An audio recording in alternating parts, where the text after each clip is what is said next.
Okay. Hi, I'm David Thomas, and we're here with Shelbyville now with another edition of Ahead of the Curve. And today I have with me Miss Catherine Austin Fitz. Catherine, it's good to have you with us. You are on a lot of shows. You have your own show. Tell us a little bit about your website. Well, what is it called? The Solari Report. Solari Report. Yes, So I worked in the Bush administration, and I had an absolutely dreadful experience with the New York Times. Decided, okay, they're a criminal enterprise. And then I had a company that was a contractor during the Clinton administration, and then I had an even worse experience with the Washington Post. And when that happened, I said, I'm never talking to corporate media ever again. So it's safe to say then you're not a fan of the mainstream media. Well, what happened was I just started doing internet shows, and people would, I just give them my email, and I started answering questions by email, and it grew and grew and grew, and it grew into a business called the Solari Report. And if you come into our website, the tagline is Live a Free and Inspired Life, and it's just answering people's questions about what's going on, how do we navigate it, but how do we build successful families and businesses and lives in the middle of whatever this thing is that's going on. Well, since you've brought it up, let's talk about it. Okay. I know you've been to other parts of the country. You've been to Europe. Tell us about how things are in Europe compared to the way they are in the United States at the current time. So it depends on where in Europe you are, but I have a residency in the Netherlands, and in Northern Europe, I would say the infrastructure and the train service, the transit service, the infrastructure is generally in better condition than many places in the United States. Now, not Shelbyville, Middle Tennessee, it's very prosperous and the infrastructure is pretty good. But I would say generally the infrastructure is better. I would say the effort by the leadership to turn people against each other, divide and conquer politics, was much less, has been less, but it's catching up.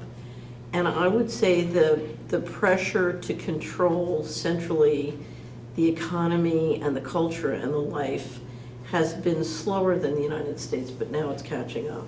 And so I live in a small town, so I live in Hickory Valley when I'm here. I live in a small town in Friesland called Stavoren, which is a little sailing, fishing community. And everybody in Stavoren is struggling with the same issues that everybody here is struggling with. It's amazing how, if you look at a family budget or the time, or a money budget or a time budget, they're dealing with the same things we're struggling with here.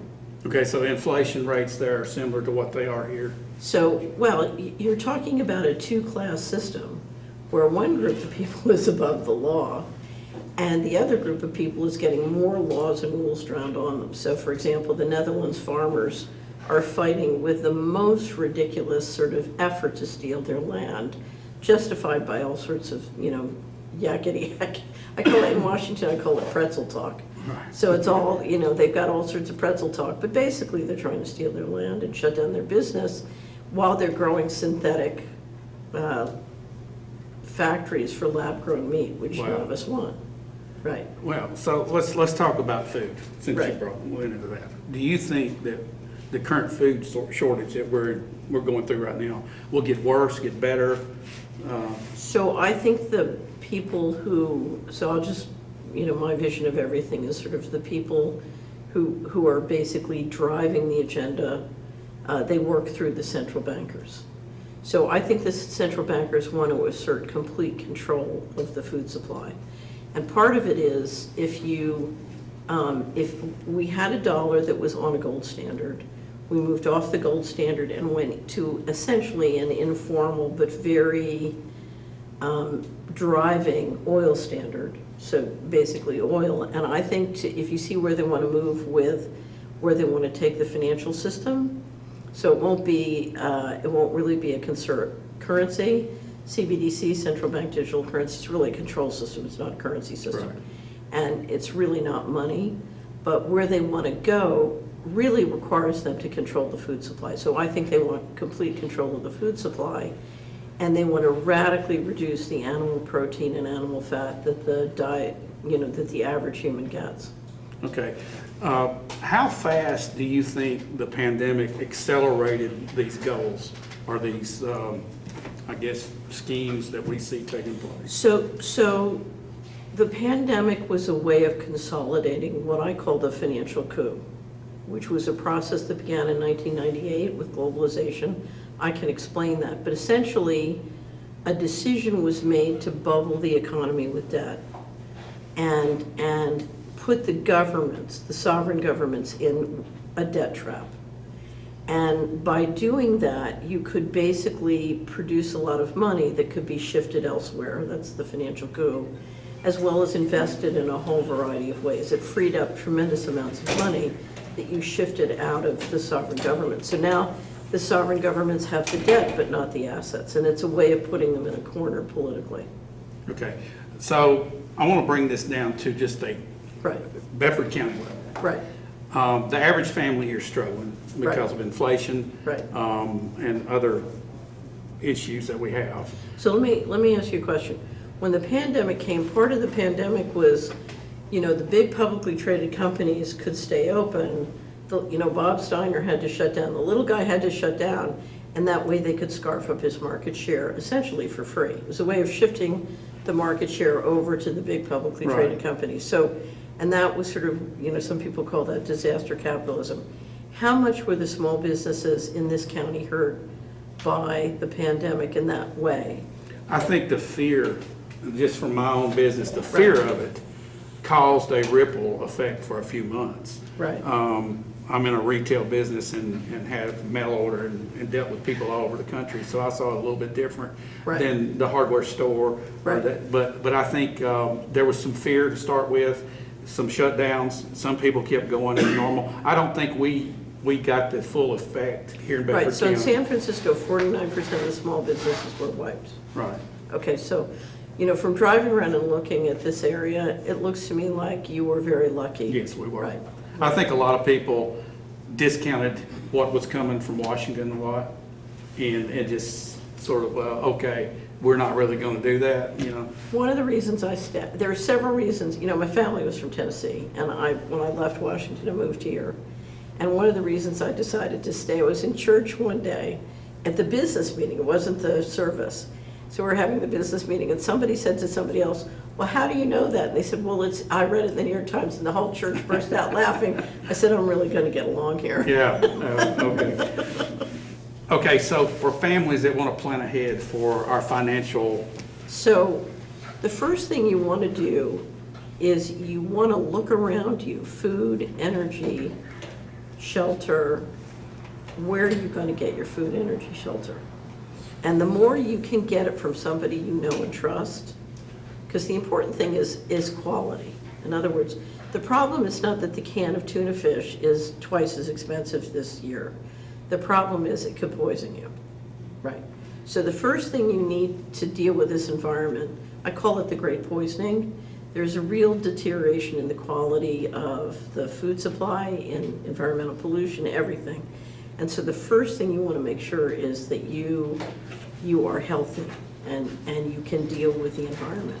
But the more you can get locally from somebody you trust, the better. That's number one. Number two, we've gone through a world where we've been intermediated. So once upon a time, we did everything for ourselves or our neighbors. And now what we're talking about is we've done more and more. We put our money in corporate stocks, and then we buy everything from the corporations, and so we've been intermediated, and that's made sense. But now it's making less and less sense for reasons both of resiliency and economics. So I once had a client who kept complaining about the yields on her stocks going down and her water bill going up, and she lived in a rural, she was in a rural area in North Carolina. I said, this is really simple. Sell your stocks and build a well. Just cut out, disintermediate. Now, the beauty of disintermediating, if you can, is then you're much more protected from inflation. So in 2006, because I knew what was coming with what we're dealing with now, the first thing I did is I got the smallest country house I could get. I have my own well, I've got land I can grow food on. I started planting orchards, but I tried to build things so I had enough resiliency. I put in a generator, so if the electricity went down, I'd be fine for a little while. So at any time you can disintermediate your or get the intermediation out of your financial statements and your balance sheet, it's going to protect you. The other thing is to deal in this environment, particularly if you're going to do that, you have to have a high learning speed. So you have to, if you come to Hickory Valley and the neighbors that I work with, everybody's learning, we know how to fix everything. Or there's somebody around who knows how to fix everything. So I've got a great neighbor I love who knows how to fix every piece of secondhand equipment. Every time we buy a piece of equipment, we're getting a secondhand thing from him that he's fixed. And they last forever. I mean, it's really, but you have to have a high learning metabolism about how to do more for yourself or do for others, So you need very high skill level. The other thing you need to know, it's not going away. If you look at the potential inflation or deflation, both that are built into the cake, income going down, expenses going up, it's coming. The squeeze is on, and we're going to have to deal with it. Now, I'm here visiting with Denny Hastings, and one of the things he focuses on is the importance of engaging local leadership and your state legislature in things you can do to really make it more viable for small business and small farms. That's critical because leadership can do a lot if we support them. And my biggest, if I get a bee in my bonnet and get on a soapbox about anything, it's that this country is filled with great local leaders or state legislatures who are not getting support while we're all watching TV and worrying about who's president. And, freedom happens one person, one family, and one county at a time. And you just turn off that TV and start, go to your local leadership and say, what can I do to help? Because Tennessee has great local leaders. It's one of the reasons I stayed here. It's quite remarkable. And, we don't appreciate what we have here, but I drive around a lot, and I've driven all over the country many times, and, this is a great state, and it's got great leadership. We need to support the great leadership here. Would you say that Tennessee has an advantage by being so diverse with our agriculture and dealing with some of the issues you're talking about and surviving what's ahead? Do you think that we have a little bit of a leg up? So every state has pros and cons. There are tremendous advantages Tennessee has. I'll tell you, when I first decided to stay, I was seeing a presentation from the Tennessee Firearms Association, and I left Washington. If there was one thing I believed in when I left Washington, it was the Second Amendment. So I was watching a presentation, and the fellow who was doing this, it was in Jackson, was giving a presentation, and he said that their membership was more than 50% of the regular voting, the regular voting voters in every county in Tennessee. And I said, okay, that's a very good sign. And so Tennessee has a real commitment to different parts of the Constitution that are important. Because ultimately, the critical issue here is, can we defend the basic constitutional rights that we enjoy? And we're going to need local and state help to do that. So that was number one. Number two, the land is beautiful. The land is so fertile and rich, and there's good water too. And so water, land, a great location in terms of if you're a business and you need to reach here and here, and it's a central location that can reach in many directions, and it's got great transportation. So, but then the state has been run if you do a ranking, which I always do when people talk to me about jurisdictions, the state has been run on a very financially prudent basis. Now, you talk to somebody who works in state government, and they're always saying, oh, we're not doing good enough, blah, blah, blah, blah. If you rank how the pension fund has been funded, if you rank how the budget's been funded, if you look at the debt per capita, it's, Tennessee relatively has done a very good job, and of course, there's no income tax. And that's, astonishing. And I, for one, much prefer a high sales tax than an income tax, because you're keeping the consumption more modest. And that seems to attract a lot of people. We're having an influx of people from California. Well, I remember I did an interview on the Solera Report with John Harris, who runs the Tennessee Firearms Association, and he told me at the time, or we had just discovered the headline, I forget who it was, but that Nashville in 2020 was the #1 location for U-Haul at drop-offs on Wow. one-way trips. And I said, John, every real estate broker in Tennessee should give you a percent. Exactly. Right. Yeah, that was a great plug. Yeah. Let's stop right here. Okay. And let's talk how we're going to get your videos into the mix. Now, we didn't get to sit down and look at them. So what do we? I'm a great believer that we have two choices, freedom or slavery. Okay. You know, and when I say slavery, everybody thinks, oh, well, you're being a little extreme. And I'm not, you know, because I did work in Washington. I did work on Wall Street.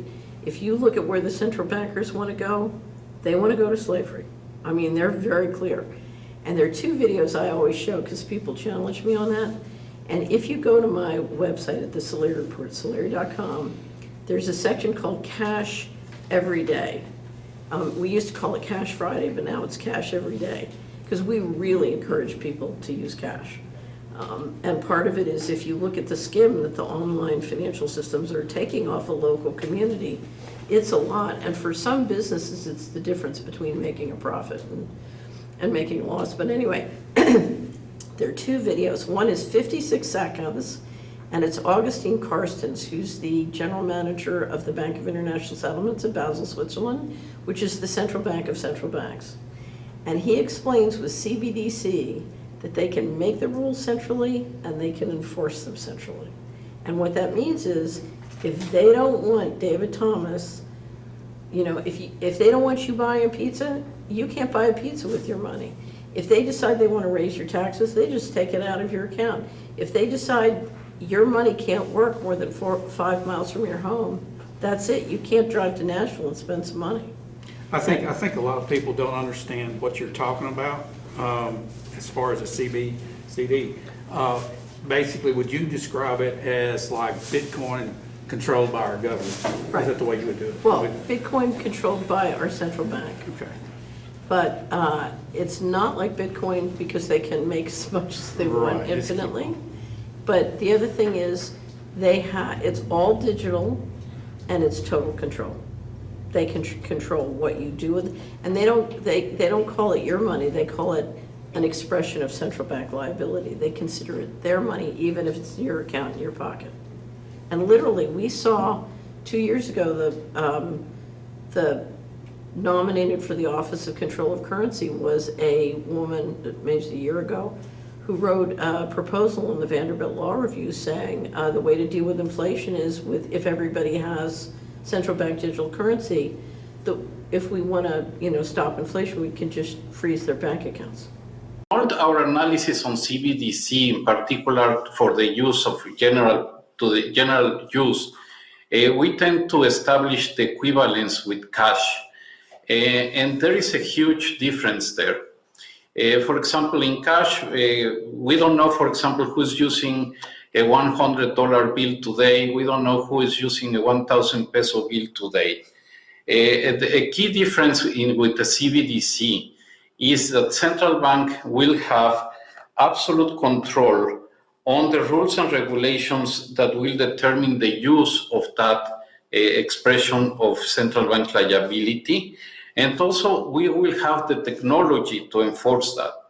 Those two issues are extremely important, and that makes a huge difference with respect to what cash is.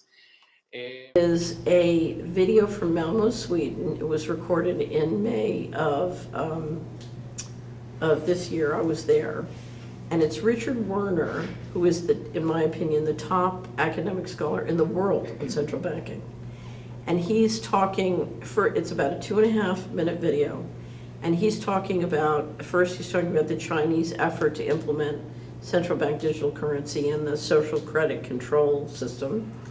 And then he describes the fact that one of the top heads of the central banks in Europe told him personally, he said, nobody ever talks about what central bank digital currency is going to look like. And he says it's going to be a chip and it'll be implanted in your hand. Wow. So if you're a Christian, you know what this is. It's the mark of the beast. How have the central bankers, this is my last slide because my 12 minutes is just up, have reacted to the truth coming out? They admit that they've been telling porkies, and now they propose to increase their power. So central bankers belatedly admit, oh, Oh, now that you've mentioned it, yes, banks create the money supply. So let's abolish that now. And also, by the way, let's abolish cash. So what should we do? Well, introduce digital cybercurrency that central banks issue and control, and thereby gain total control over all economic transactions, decisions, and the whole lot you've just heard from the CEO of the GDI. So the greatest concentration of central banking power in history is really the bid they're aiming at. That's the central bank's goal. And of course, digital accounts of dissenters and regime critics could be switched off. It'd be very difficult to even purchase necessities. So this is an Orwellian dystopia of total control, the end of any freedoms. That's really what central banks are aiming at. Several central banks have, like the Bank of England, already prepared their microchip implant, RFID chip, to be implanted under your skin. And why is the sudden discussion about universal basic income from all the grassroots and inverted commas movements and billionaires? Oh, universal basic income is the bribe for you to accept the microchip.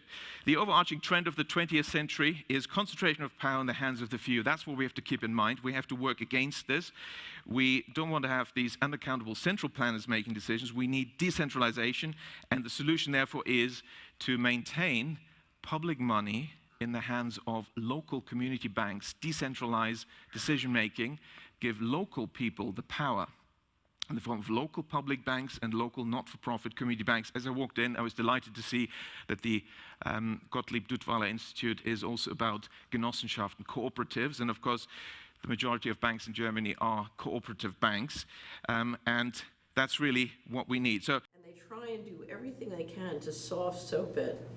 You know, so you have groups like the World Economic Forum soft soaping it and trying to, because they're trying to bring the young people in and make it cool and fashionable, but they are talking about, you know, something that is total control, and that's why I encourage everybody to use cash.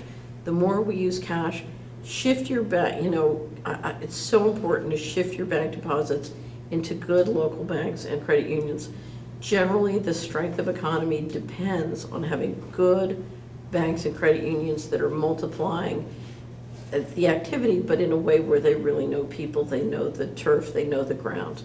And that is absolutely critical to health and growth. And CBDC has the potential to put them all out of business.